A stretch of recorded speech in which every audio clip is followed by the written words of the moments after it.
Welcome back to That Handicapping Show. I'm Claire Novak, joined by Tom LaMarra here at sunny Santa Anita. Beautiful day. We are on the grounds for the Breeders' Cup World Championships, and we're going to take a look at the Friday card. A couple of races, and tomorrow you can catch our classic show with a special guest. We will not reveal who that guest may be, but it's a very interesting show. Very much so. Very much so. Well, let's go ahead and take a look at the Breeders' Cup Distaff. And horses in here, I'm going to go against the likely favorite. But Tom, as always, Breeders' Cup Distaff, a extremely good race, even with the absence of Champion Beholder. Yes, it is. And what's interesting, I think it's extremely well matched this year, but there's a couple horses in here who have thrown in some, I don't want to call them clunkers, but uncharacteristic races. I don't really see a horse that really stands out to me in this race anymore. At one point this year, I probably would have. So what I'm leaning toward in this race is a price horse, and it would be Tis Midnight, trained by Bob Baffert. Well, she ran a really good race behind Beholder last out, and of course that filly was not entered because of sickness. And Tis Midnight drew the 2-hole, which I think is good. I think she can, she kind of likes to run on the lead, but she should be extremely well placed here. There's a couple speed horses to her outside, which is not necessarily a good thing, but I think she can rate. And this is one of those handicapping combined with gut feeling type picks. So that's who I'm picking. Alrighty, well, Tis Midnight is by Midnight Loot, and she is out of the mare Tough Tiz's Sis, if you guys remember her. I do remember her very well. So that's a very interesting pick from Tom, and I'm going to have to go with kind of a little bit of a sentimental favorite, but also a talented filly, and that is Don't Tell Sophia. You probably saw our earlier feature on her online at bloodhorse.com. If not, you can check it out there in our Breeders' Cup coverage. But Don't Tell Sophia, a 6-year-old mare, Grade 1 winner. She was a $1,000 purchase at the sale. Phil Simms picked her out, and she has just excelled throughout her career. She looks phenomenal here at Santa Anita Park. She's one of the best looking contenders for the distaff that I've seen on the track. She's settled in great. She's getting over the track really well. She comes off that win in the Spinster at Keeneland. She circled about, what, 5 wide there to go ahead and draw off and get the victory, 2.5 lengths. So I'm going to go ahead and pick her. I think that she has a great chance not only to be a great story, but to be a great distaff winner. That I can absolutely buy into. I do think Untappable will probably bounce back from,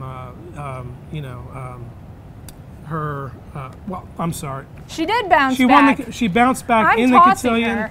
You're tossing her. Some people thought she didn't necessarily look that good in the cotillion. I'm not so sure about that. I think she has a lot of talent, and she fits in this spot for sure. Here's my thing. She ran in the juvenile. She ran 8th last year, in the Juvenile Fillies last year.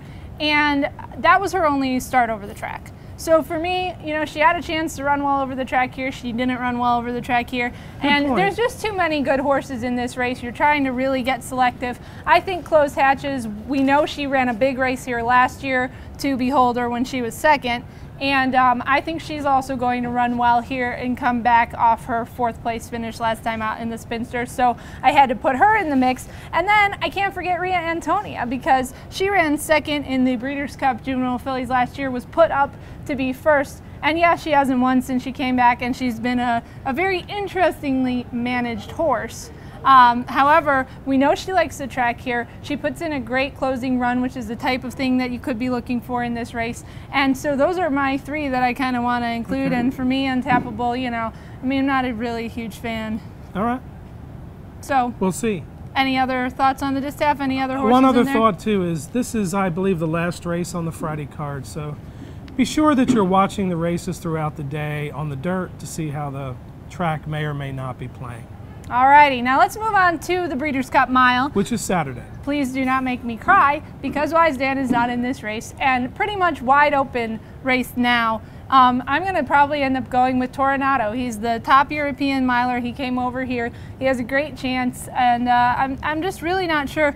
A lot of these local horses who are in the mile have been beat up by Wise Dan, running 2nd, 3rd, you know, 4th to him. Kaigan is a horse who has done so. Obviously has run 2nd to Wise Dan a couple of times, or 3rd in the mile, and So I'm not really sure exactly who of our local horses is really a standout. No one very much impresses me. I'm looking at Toronado, I'm looking at Anadin, who is the full brother to Goldikova, who won the mile 3 times. All right, well, real quick here, I think it's extremely contentious, but with Wisedan out, I'm all in on Seek again in this race.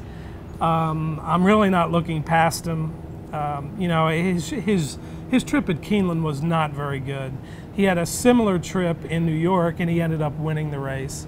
And I'm just looking for, or excuse me, waiting for this super performance from this horse, because I think he's really good.